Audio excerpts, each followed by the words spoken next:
Far out at sea, 200 miles from the nearest land, a small fishing boat bobs on the ocean swell. There is no one aboard. All is silence except for an ominous ticking below deck. Ticking off the hours, the minutes, the seconds, until... Blinding light fills the sky, brighter than the sun. A towering black cloud like a huge mushroom blooms upward into the heavens. Giant tidal waves form in the waters and rush landward. Thousands of miles away, in the city room of the Daily Planet in Metropolis, the presses are stopped. Copy. Joey, hold that lead on the president. Bullet coming in. You got the mayor's office on the phone yet? I ain't even had lunch. Copy. City desk. What? Lady, an atomic bomb just went off. We don't have time to rescue cats from trees. Call the SPCA. City desk. No, as far as we know, there were no casualties. That's right. Washington says it was probably a small bomb. 5-10 kilotons. Yeah, okay. Lois, where's Kent? Fishing. What? No kidding. He's up in Minnesota with Jimmy Olsen. What a time to pick to go fishing. Get him back. I'll try. Daily Planet, Lois Lane. Listen, lady, and listen good. The bomb we triggered in the ocean was a baby. A mere 4 kilotons. The next one will be over 100. Who is this? Never mind, just listen. We want $10 billion. $10 billion in gold. It will be placed aboard a 747 jet airplane, fully fueled in Gander. We will give further instructions at that point in time. Who's we? Who are you? We are Force One. Unless the gold is placed at our disposal by noon tomorrow, your charming city of Metropolis will be reduced to rubble. Is this a joke? You may treat it as a joke if you wish, but 12 noon tomorrow is reality time. By the way, 100 kilotons isn't bad for a homemade bomb, huh? Hello? In the mayor's office at City Hall, Lois tells her story to city officials, scientists, members of the FBI, and CIA. Could this be a hoax? We just can't take the chance. Not in the light of that explosion at sea. It's 5 o'clock now. That leaves us 17 hours to find the bomb. Sure, but how? What do you think, Mr. Mayor? Frankly, I think we only have one hope. Superman. Can we contact him, Lois? Clark Kent might. Where is Clark? On vacation, Mr. Mayor, with Jimmy Olsen at a fishing camp up in the Minnesota wilderness. I placed a call, but so far no connection. I hate to be a wet blanket, but we now have 16 hours, 59 minutes, and 30 seconds. At that moment, in an abandoned warehouse in downtown Metropolis, 3 people sit in the rear of a trailer truck. 2 of them are hunched over a large mass of metal and wire. The third, a man with a scar running from left eyebrow to chin, looks on. Hey, cool it, man. That thing's supposed to go off at noon tomorrow, and I'd rather not be around. That's what I'm working on. The timer. Ah, there. Okay, let's try it. Try what? The moment of truth, sweetheart. See this lever here? I move it this way, you know.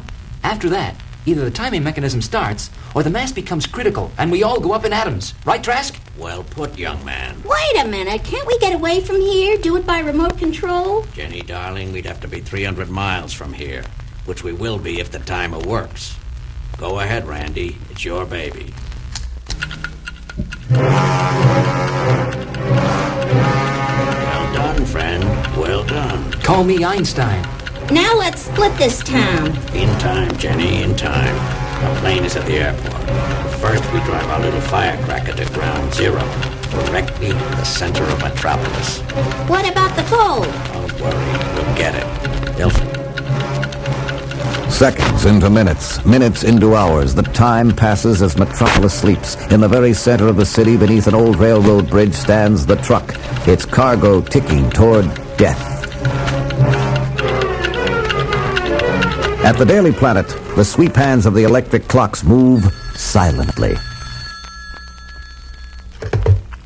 Lois Lane? Ready with that Michigan call. Hello? Rainbow Lodge. Is Clark Kent there? Hello? Is Clark Kent there? I can't hear you. Clark Kent, is he there? Oh, yeah, that fishing fella. He was. He ain't now. Where is he? It's very important. Well, now, him and that other fishing fella. What's his name? Jimmy Olsen? Yep, that's him. Anyways, they took off. Took off? Rented one of them light planes they did. Fishing weren't no good down here. Went north. Where north? Well, near as I can figure, I'd say maybe 200 miles up to the Quetico Superior area. Can they be reached? Ma'am, there ain't no folks up there. Not to speak of. Just fish. 5 o'clock, Mr. Mayor. 7 hours to Holocaust. There must be some way to reach Kent. In the dark, 200 miles into nowhere? How? I've got an idea. It's a long shot, and we'll have to wait until it's light. Dawn breaks over northern Minnesota. Waist high in the rippling waters of a gently flowing stream, Clark Kent and Jimmy Olsen cast for trout. The sky brightens. Hey, Clark. You got a strike? No, look at that. What? That plane. He's skywriting. Skywriting? Out here? Ridiculous. That's what I was thinking. What's to advertise around here? There's no people. It can't be fish bait. He's coming this way. There he goes again. A-B-O-M-B. Clark and Jimmy watch the letters appear in the sky, slowly, one by one, until... A-bomb. Metropolis. Get Superman. Lois. Jimmy, let's go. Clark! I twisted my ankle. Maybe broke. Grab my shoulder. No. Come on. No, you get back to the Rainbow Lodge. Just get me to the shore and you get back to the lodge. Call this number, 516-9206 in Metropolis. Superman will answer. Tell him what goes. Clark, I can't leave you here. Don't argue, Jimmy. Do it. We're fighting time. Make the call and get back to Metropolis. Send the plane back for me. Now, get moving. Leaving Clark Kent on the shore of the stream, Jimmy Olsen charges towards the seaplane and takes off. As the plane scuds across the lake, Clark Kent watches it rise into the sky and disappear over the trees. Moments later, he emerges from the tent as Superman and zooms upward. Streaks towards Metropolis at fantastic speed, and within 2 minutes stands in the mayor's office in City Hall. All right, quiet, please, quiet. The bomb is set for noon, Superman. That gives us less than 5 hours. And we have no idea what part of the city they placed it. Hold it. One question. Does that bomb emit radiation? Yes, it does. Okay, there's our hope. Wish me luck. Look at that. Right out the window. Amazing. He'll find it. Rocketing upward, Superman speeds to the Metropolis Geological Laboratory, picks up an ultra-sensitive Geiger counter, and then zooms into the skies above the city. There's something. Let's check it out. Superman dives down at tremendous speed. Small private hospital. Could the bomb be in there? Well, we'll find out with my X-ray vision. Radioactive tracer material. The patient may live, but not unless I find that bomb. Blasting skyward again, Superman circles over Metropolis. Another hospital brings him to Earth, then a government laboratory. But the bomb still eludes him. 11:40. 20 minutes to go and no sign. Nothing. Listen to that. Maybe this time. Seems to be coming from that old railroad bridge. It's the bomb inside that trailer truck. Gotta move fast. This is it, all right. But bolted down and just 15 minutes to go. No sense trying to pry it loose. Stepping outside, he picks up the entire trailer truck and takes to the skies. Traveling at a rate approaching the speed of light, Superman races toward the sun.